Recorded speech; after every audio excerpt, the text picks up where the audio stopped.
Pakatan Harapan rasa boleh menang besar, tetapi sebenarnya kita tertipu dengan crowd yang ada. Salah baca lah, kita salah baca. Assalamualaikum warahmatullahi wabarakatuh dan salam sejahtera, salam madani kepada semua yang mengikuti channel Wayang Tarbus ya. Terima kasih kerana mengikuti channel ini. So hari ini kalau kita lihat telah bermulanya gerakan politik secara aktif di Negeri Sembilan disebabkan PRN Negeri Sembilan ya.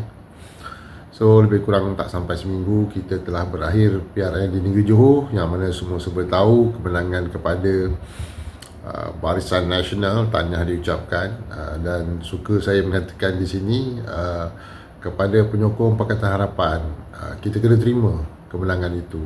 Kita kena terima kemenangan itu.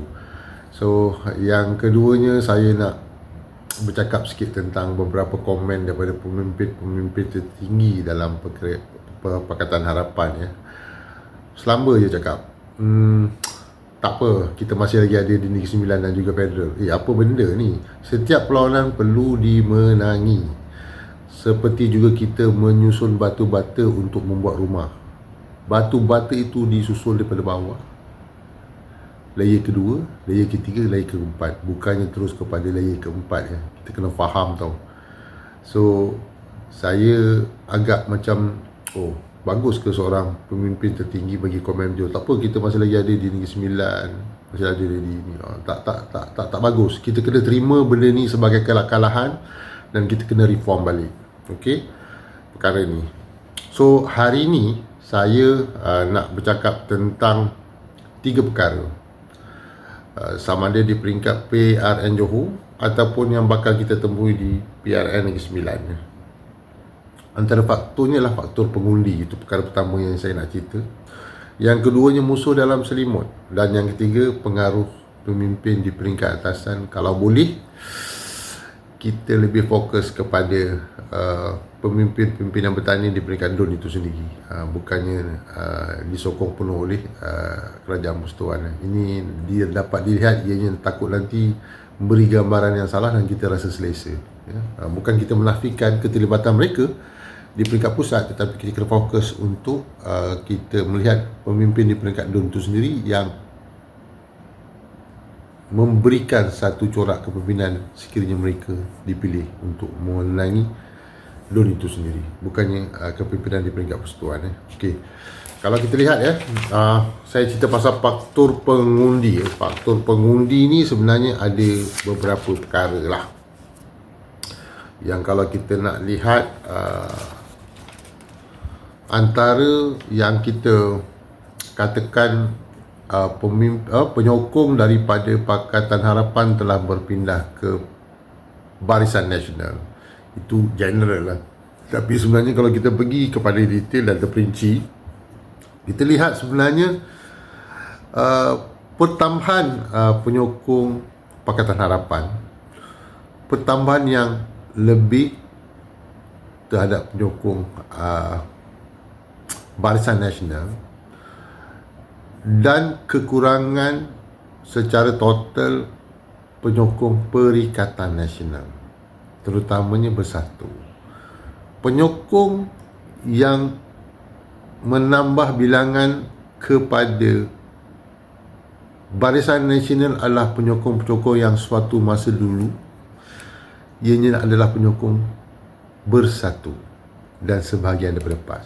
Itulah dia yang menyebabkan pertambahan pengundi Barisan Nasional plus sebahagian kecil penyokong yang menyokong Pakatan Harapan berpindah kepada Barisan Nasional. Yang ini datangnya daripada bangsa Cina yang sebelum ini lebih cenderung kepada DAP, dan mungkin ada beberapa perkara di peringkat polisi ekonomi negara yang membuatkan perpindahan daripada bangsa Cina ni daripada DAP kepada MCA. Dan kita perlu ingat MCA di negara Johor ni berbeza dengan MCA di negeri-negeri lain. Mereka ni lebih bersama orang Melayu, disebab kalau kita tengok MCA dia bertanding di tempat majoritinya memang orang Melayu. So secara sejarahnya MCA ni sebenarnya dia memang dah biasa dan cara hidup orang Melayu berbanding dengan calon DAP yang mana majoritinya mereka di tempat-tempat bandar yang memang majoritinya ataupun suku pulang besarnya adalah pengundi Cina. So inilah dia cabaran yang kita Pakatan Harapan kena lihat, yang mana penyokong orang Cina dalam DAP ni, dia dalam komuniti dia yang sangat besar di bandar berbanding dengan bangsa Cina yang bersama MCA, dia telah lama bercampur dan bergaul dengan masyarakat majoritinya orang Melayu. Jadi sesuai dengan situasi dan strategi di Johor tu menyebabkan comebacknya penyokong Cina ni kepada MCA. Itu kita sedia maklum yang dipimpin oleh Wee Ka Siong. So kita kena lihat benda ni sebagai satu faktor pengundi yang boleh kita nampak salah satu antara punca perpindahan penyokong daripada Pakatan Harapan ke Barisan Nasional. Dia bukan semua hanya golongan itu saja. Dan kalau kita lihat pertambahan kepada Barisan Nasional itu disebabkan itu. Tetapi totalnya pengundi Pakatan Harapan masih meningkat di Johor. Okey, itu faktor-faktor yang kita boleh lihat dari konteks pengundi itu sendiri di pilihan raya Johor. Yang keduanya, faktor pengundi yang kita kena lihat di sini, rata-rata memang kita number one turun, Perdana Menteri turun, PMX turun, orang yang sama. Jadi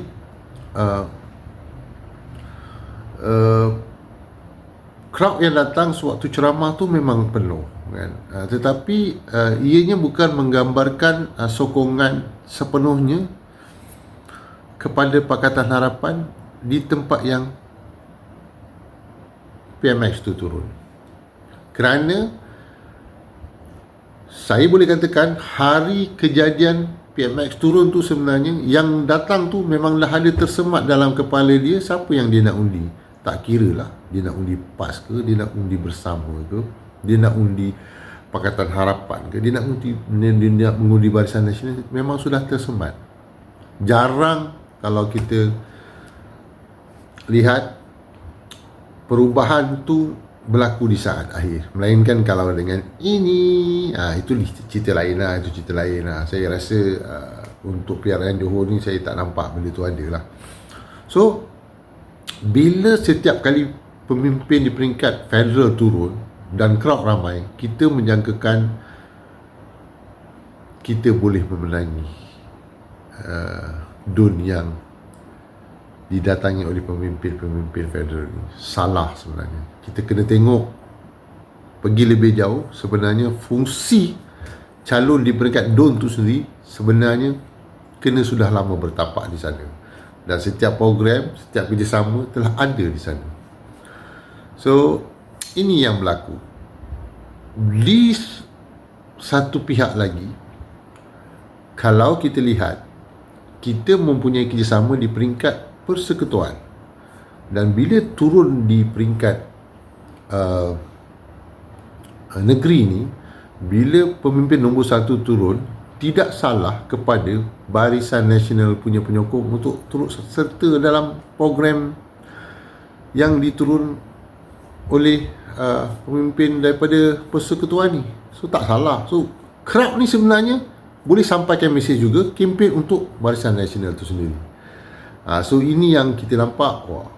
Kita rasa Pakatan Harapan rasa Pakatan Harapan boleh menang besar, tetapi sebenarnya kita tertipu dengan crowd yang ada. So bukan tertipu, kita salah baca lah. Kan? Sebab penyokong tu memang dah ada dalam kepala dia siapa yang dia nak undi. Crowd tu hanya melalaikan kita. Lebih kurang macam tu lah. So ketiga, kalau kita nak tengok penyokong yang datangnya daripada mesej Haji Adi, yang mana sekiranya PAS tidak bertanding di kawasan itu, sokonglah Barisan Nasional. So mau tak mau sebenarnya memang satu pilihan terpaksa dibuat, dan mereka ini menyokong Barisan Nasional dan bukan Pakatan Harapan. Mungkin ada juga yang menyokong Pakatan Harapan, tapi jumlahnya tak banyak. So ini antara analisa-analisa yang kita lihat perlu kita jadikan pengalaman untuk kita menghadapi PRN di Negeri Sembilan. Turunnya ramai orang dalam kempen bukan menjanjikan satu numbers yang besar untuk kita dapat dan kita menangi sesuatu itu. Perlu ingat. Yang keduanya, saya ingat kata Ahmad Sabullah, kalau kita nak kawan, kita kawan. Kalau kita nak lawan, kita lawan. Sebenarnya kita memang pegang prinsip macam tu. So PH memang pegang prinsip macam tu. Tetapi pihak yang sebelahnya, tak apa, kau nak kawan dengan aku, kau kawan aku ambil kredit kau sebagai kawan. Tapi kalau kau nak lawan dengan aku, yes, aku boleh lawan, tapi kat tempat yang aku kuat. Kat tempat yang aku tak kuat, nanti aku nak try juga kawan dengan kau. So kalau pilihan raya negeri ini datang daripada Negeri Sembilan dulu, mungkin kita selesa untuk bercakap macam tu. Tetapi bila pilihan raya negeri ini datang daripada negeri Johor dulu, mungkin kita silap strategi. Kita kena faham, kita kena akur benda ni. Kalau kita melaungkan kata lawan tetap lawan, selepas itu PRN Negeri Sembilan, yes, kita boleh cakap macam tu. Tetapi bila kita cakap lawan tetap lawan, tetapi pilihan negeri Johor yang datang dulu. So memang kuat, Johor ni kuat, tidak dinafikan. Barisan Nasional dan UMNO di sini memang asasnya pada negeri Johor. Dan juga saya tak nak menyentuh tentang perkara yang melibatkan orang yang berkuasa dalam satu-satu negeri itu banyak mempengaruhi. Tetapi itulah yang berlaku. Jadi saya ingat, faham sokongan daripada peringkat yang lebih tinggi di negeri Johor itu banyak mempengaruhi keputusan itu sendiri. So sekarang ni kita kena lihat, saya boleh kategorikan bukannya setakat kita mengatakan kalau nak lawan kita lawan, kalau nak kawan kita kawan, tapi sebenarnya kita kena katakan bahawa musuh dalam selimut. Ini yang kita kena fikir. Sebab apa kita cakap UMNO ni musuh dalam selimut? Saya dengar ulasan Lobak Man, Datuk Lomar Adam, selepas PRN Negeri Johor, dia kata dia tak sangka. Sebenarnya dia kata dia tak sangka tu untuk apa? Untuk memberikan feedback kepada orang-orang dalam UMNO yang sebenarnya Lokman Adam ni janganlah ditinggalkan. Sebab Lokman Adam ni sebenarnya dia lebih suka kepada kerajaan Madani sebelum PRN Johor. Tapi bila dia tengok gelombang PRN Johor ni, Barisan Nasional menguasai hampir keseluruhan negeri Johor, dia dah cakap saya pun tak sangka. Itu reverse psychology dia. Konon dia dah mengiktiraf lah, dan dia mengatakan yang dia tu silap supaya dia tetap diterima di Barisan Harapan UMNO tu sendiri. Itu dia Lobak Man punya strategi. Yang kedua, dia kata setelah kita melihat keputusan negeri Johor, dan dia kata Negeri Sembilan ni kita perlukan ada kerjasama lah. Maknanya apa? Dia telah gerakkan kedudukan dia dari segi sokongan kepada Madani, kepada standalone. Dan dalam kata-kata dia mengatakan lagi kita perlukan kerjasama. Sekiranya kerjasama itu tidak kita dapat daripada Pakatan Harapan, kita naklah bersama dengan PAS. Kan nampak? Inilah dia musuh dalam selimut. So berhati-hati berhati-hati dengan situasi ini.